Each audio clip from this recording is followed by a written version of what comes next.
Hello and welcome to Crusher Talk. I'm your friend Haley Crusher Kane, and it is currentently raining and very windy and howling outside. So little baby Gidget is on my lap in her little purse. She has two little dog bags where she snuggles up, and I get to carry her around. And she's just being so sweet and cuddly today. Hopefully you guys are doing good. A couple new interviews just came out that I did. I'll link them. And it's funny because I always forget what I say in these interviews. So then when I go and read them after, I'm like, oh my God, what did I say? What did I not say?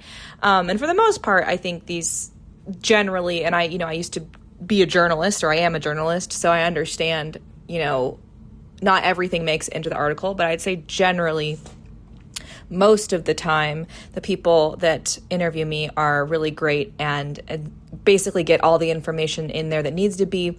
Every once in a while, there's like a weird little thing where it's like, oh, I didn't mean it that way. Or, one of the things that majorly annoys me is I'm always telling people we have all these great artists and musicians and friends who help us. And, let me email you their names so you can get them in. And, that's just not fun for the story. So a lot of times, sadly, those people don't always get the credit they deserve.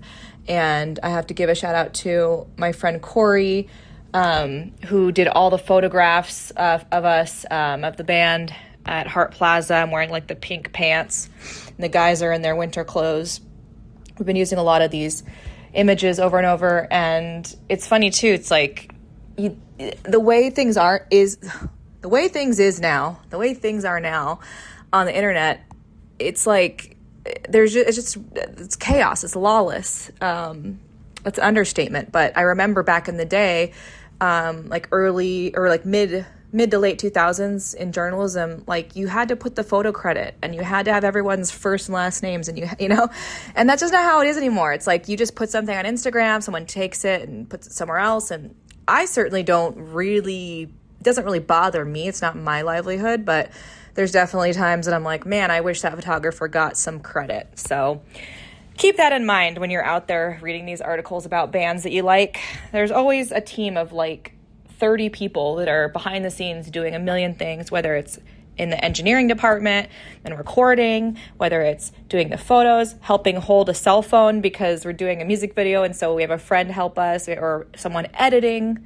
You got somebody mixing the music and mastering the music, and somebody helping with art. Right now, we're talking to a couple different artists about commissioning our cover art for our new album.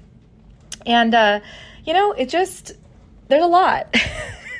There's like so many webs of communication that are kind of the band being the midpoint of where all the information is kind of coming back and forth from. So there's like the band, but branching out from there are just so many tendrils and webs and lines and cords going out everywhere.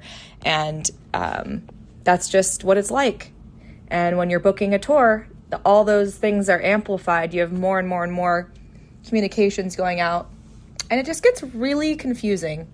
So yeah, we're working on keeping our wits about us, keeping our heads on our shoulders, and keeping our chihuahuas cuddly and warm. I recently went to an all-women's Galentine's Day dance with a few girlfriends of mine. In fact, we have a girl gang name, which is the Snake Charmers, which I can't quite remember where this name came from. We are in a group chat, some of these girlfriends and I, and like we were sharing photos from the dance, and someone was like, oh yeah, we're the Snake Charmers. And then someone else was like, wait a second, where did that come from? And then we're kind of arguing, was it the first Crusher Summer Crush pool party where we did a whole pool party atmosphere with cardboard, or was it, at my wedding, or was it because two of these gals helped with both hair and makeup respectively. I have a lot of good friends in the beauty industry, and that helps me look good. That's a tip for you. And we're like trying to remember where it came from. And it's the funniest thing. It's like now, it's been over 10 years that we've all known each other, and, they both have kids, or one has one kid, another has two babies. And it's just like, time just speeds up so crazy. But anyways, the snake charmers really had some fun, and I kind of don't remember the last time I was in an event where it was all women. I think that the vibe is very different when it's all women. I noticed a lot of people were dressing up. The theme was cabaret. A lot of people dressing up for the theme and not necessarily trying to dress to be sexy or dress to, I mean, obviously everybody wants to look good, and yeah, a lot of women there were looking very attractive and very sexy and very sensual. But you could tell that they were dressed in this way that was really joyful and like flamboyant. And, you know, you saw some sequin gowns. You saw, there was a woman who was wearing something that was in between like a wedding dress and maybe like Bjork's swan dress. My friend Danielle from the dance actually was saying, oh yeah, don't you remember Bjork laid an egg on the red carpet with her swan dress? And I don't remember her laying an egg. I really don't. And we were saying that she needs to have her own version of the swan dress, but make it like a dinosaur dress. So instead of the swan head, it's like a dinosaur head, and then she could lay a dinosaur egg on the red carpet because she really likes dinosaurs. But all this to say, everybody was just feeling themselves and kind of like dressed for fun, dressed to celebrate their bodies and have fun and dance. And there was only one guy that I could see the whole night, really, that he was like fogging up the window looking in like he'd never seen women before, which was probably true. And I flipped him off, and so that felt good. What else? I've been experimenting with this Japanese brush technique, sumi. It's a traditional one brush ink painting, and it's kind of about minimal brush strokes. How can you get the most essence of a thing, whether it be a plant or an animal or a koi fish, a lot of koi fish, or bamboo? How can you get the essence with the least amount of strokes?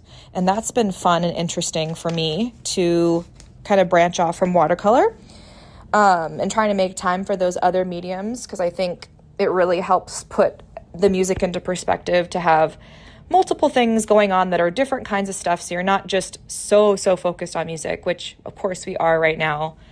And I think, you know, the minimal, you know, how little brush strokes can you use to describe the essence of a visual thing is kind of similar to songs. You know, you want to use the least amount of words usually. You want to use the right words. You want to have words that are evocative and bring to mind certain emotions. And right now, as I'm going through and creating a Google Doc with all of the lyrics, because I'm heading down to LA this Saturday to cut vocals for like 14 songs or something like that, I'm looking at the lyrics and going, oh wait, this could be tweaked. Okay, that could be tweaked. This could be stronger. And I'm really challenging myself to, if I need to replace a word or I need to like maybe get rid of a line and even just completely rewrite a line, like go for it, do it. I don't want to be in the position of being in the vocal booth, looking at a line that I don't want to say. And that's happened many times. With music, things fall through the cracks a lot of times. And I think maybe as artists, we think, you know, very like good-naturedly and, you know, with the best intentions that we will leave this line here as a placeholder and then it never gets changed. You know, how many times has that happened?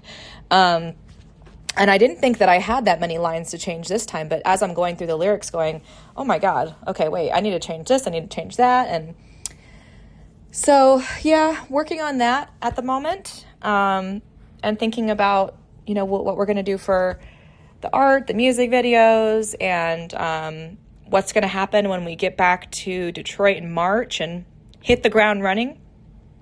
It's just been a lot with the tour coming up and the album, and just kind of being in flux in the van, moving around a lot.